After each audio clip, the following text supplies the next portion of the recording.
치료는 꼭 수술하셔야 됩니다. 항문 초음파 검사는 항문 질환에서는 거의 무조건 해야 된다라고 생각을 합니다. 여러 가지 질환을 발견할 수 있는 강력한 무기 중에 하나이기 때문에. 그래도 중요한 건 치료가 맞는지 확인을 반드시 해야 되는 겁니다.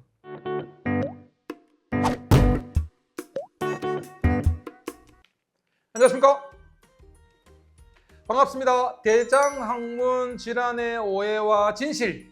자, 오늘부터는 치료 얘기를 할 거예요. 근데 제 경험상 치료를 잘 모르시는 분이 의외로 많으시고요. 치료 진단되지 않으신 분은 사실 이 영상을 안 보시는 경우가 되게 많은 것 같은데, 오늘 귀한 걸음 해주신 장태영 원장님께서 자기소개와 치료가 어떤 병인지 간략히 소개를 부탁드리겠습니다. 안녕하십니까. 파주의 서울365외과 장태영 대표원장입니다. 글쎄요, 치료를 어떻게 설명드리면 환자분들이 좀 잘 기억하실지 모르겠는데, 항문 샛길이라고 보통 우리말로 얘기하죠. 항문 샛길. 항문에서 뭔가 진물 같은 게 나온다. 그리고 뭔가 조그만 구멍 같은 게 만져진다. 장에서 이제 항문 바깥쪽으로 길이 생긴 거죠. 항문 안에서 샛길이 생기면서 바깥쪽 피부 쪽에 약간 염증 덩어리처럼 만져지는 관이 생기는 겁니다. 사실 이게 뭐 여러 가지 감별 진단이 있을 수 있어서 그냥 농양, 항문 농양인지 아니면 그냥 종기인지 이런 걸 봐야 알겠지만, 안쪽에서부터 항문 바깥쪽으로 길이 생긴 거다 라고 생각하시면 될 것 같고, 대부분의 시작은 농양에서부터 시작을 하죠. 항문 농양, 항문 주변에서 고름집이 생겼다가 그게 터지고 그쪽으로 이제 샛길이 생기는 걸 얘기를 하게 되죠. 그래서 치료가 발생이 사실 치액보다 훨씬 적게 발생하기 때문에 환자분들도 좀 더 잘 모르시는 게 아닐까라고 생각을 합니다. 치액과 치료가 같은 병으로 생각하시는 분이 의외로 좀 있으신 것 같아요. 저 치액 같아요 라고 오신 분 중에 치료로 진단되시는 분도 좀 계시는 것 같고요. 치질과 치료는 완전히 다른 병입니다. 치핵은 우리가 앞서도 말씀드렸지만 대변이 나오는 그 통로, 항문관에 쿠션 조직을 하는 여러 가지 지지 조직이 늘어지면서 핵같이 튀어나오는 질환입니다. 치료는 항문샘에서 염증이 생겨서 그 염증이 옆으로 진행이 되고 파급이 되고 번져서 나중에는 항문 주위에 조그마한 샛길이 만들어지면서 거기서 진물이 터져 나오고 피도 나오고 구멍도 생기고 이런 염증으로 인한 질환입니다. 항문 관략근 안쪽에서 치액이 생긴다 그러면 치료는 항문 관략근보다 약간 바깥쪽으로 증상이 나타나는 경우가 많아서 완전히 다른 병인데, 같은 항문에서 생기는 질환이기 때문에 치액과 치료를 감별하는 건 조금 어려운 것 같아요. 실제로 항문외과 전문의가 아닌 의사 선생님들도 사실은 조금 어려운 질환이 치료라는 질환입니다.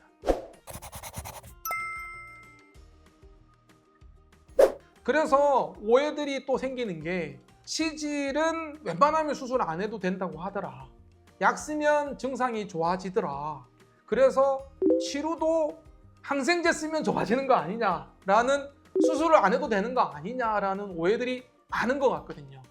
장태영 원장님께서 속 시원하게 오해를 풀어주시고 진실을 얘기해 주실 겁니다.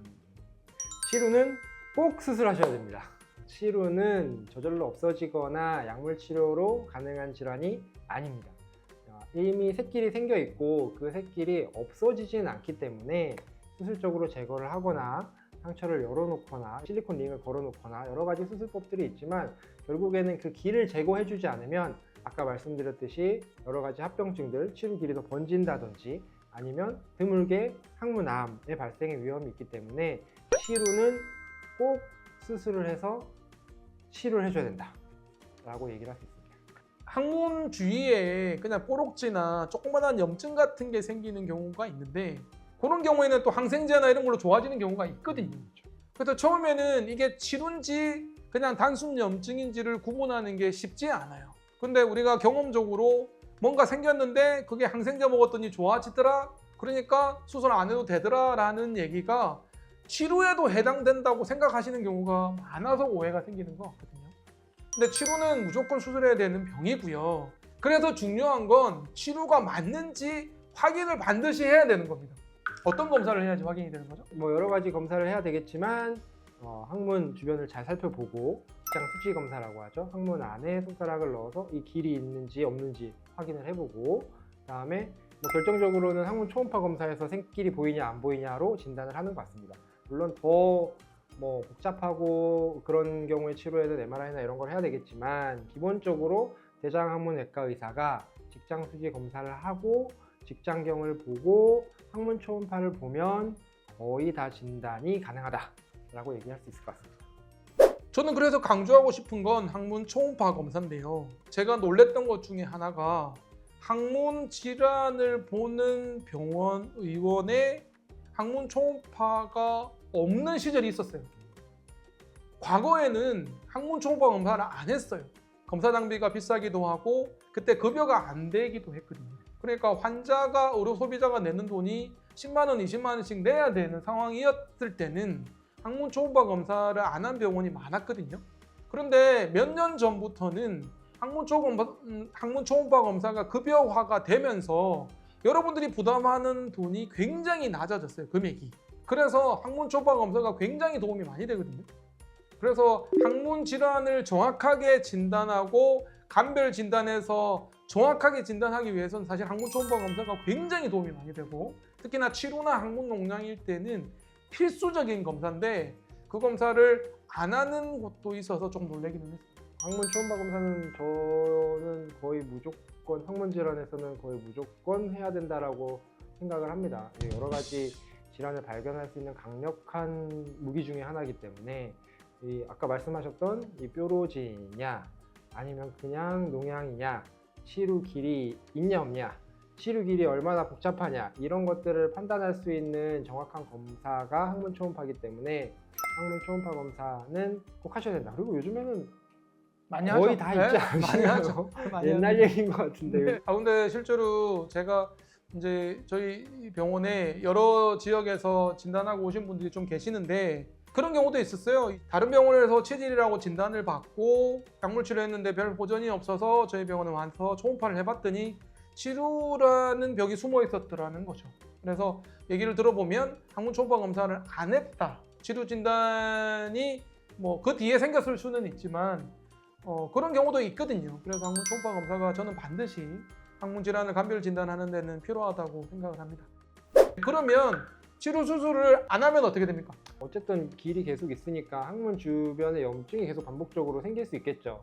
그 길을 통해서 뭐 이제 진물 같은 게 나오고 이제 염증이 생기고 피가 나오고 이런 게 계속 반복되다 보면 그런 만성 염증이 되면서 첫 번째로 제일 중요한 게 결국에는 항문암의 발생이 될 수 있다라는 것 같습니다. 두 번째는 치료 길이 안쪽에서 염증이 생기고 바깥쪽에 막혀 있으면 점점 안쪽에서 번져나가겠죠. 복잡한 치료가 되고 복잡한 치료가 되면 될수록 수술도 더 심해지고 회복도 길어지고 간략근 손상의 위험성도 커지고 여러 가지 위험성들이 커지기 때문에 치료 수술은 반드시 발견되면 하시는 것을 추천드립니다.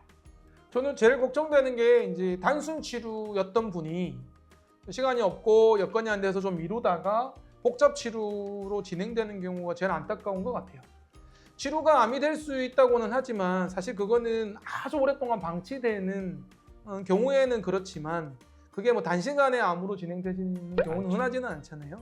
의외로 농양과 치료는 염증성 질환, 염증이 옆으로 번지는 질환이기 때문에 짧은 시간에 급속하게 악화되는 경우가 의외로 있는 것 같아요. 특히나 치료는 저는 단순 치료일 때 수술하는 거랑 복잡 치료가 진행되고 수술하는 거랑은 천지 차이라고 생각을 해요. 단순 치료일 때는 변실금 걱정하는 재발 그런 합병증이 생길 확률이 굉장히 낮거든요.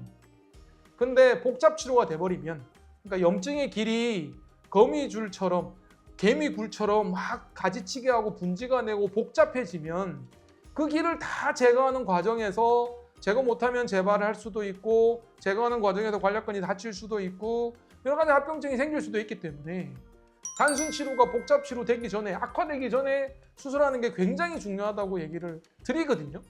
치료라고 말씀드리면 일단 치료가 맞는지부터 다른 병원 가서 확인하고 싶어 하시고, 치액은 꼭 수술 안 해도 된다고 했는데 왜 치료는 무조건 수술해야 되냐고 의구심을 가지면서 일단 당장 수술 안 하려고 하시는 분들이 좀 계시거든요. 그래서 그런 오해들은 좀 안 하셨으면 좋겠다. 전제는 뭐냐면 치료가 맞다면입니다. 바로 수술하는 게 맞다고 저는 강조드립니다. 오늘 치료 얘기 개념부터 수술까지 좀 말씀을 드렸는데요. 장태영 원장님께서 마무리 한 말씀 해주세요. 항문에 염증이 생기는 치료와 항문 농양은 대부분 같이 이제 같은 카테고리에 들어가는데, 항문에 뭔가 염증이 생기는 것 같다, 뭔가 뾰루지가 만져지는 것 같다, 이런 증상이 있을 때 정확하게 진료를 먼저 보시는 게 중요하겠죠. 항문 질환에 있어서 치료의 방침에 있어서 제일 중요한 건 정확한 진단이고, 거기에서 치료가 진단이 되었다라고 하시면 가능한 빨리 수술하시는 거를 추천드립니다. 감사합니다. 엉덩이 대장 수원 장편한 외과의 이성건이고요.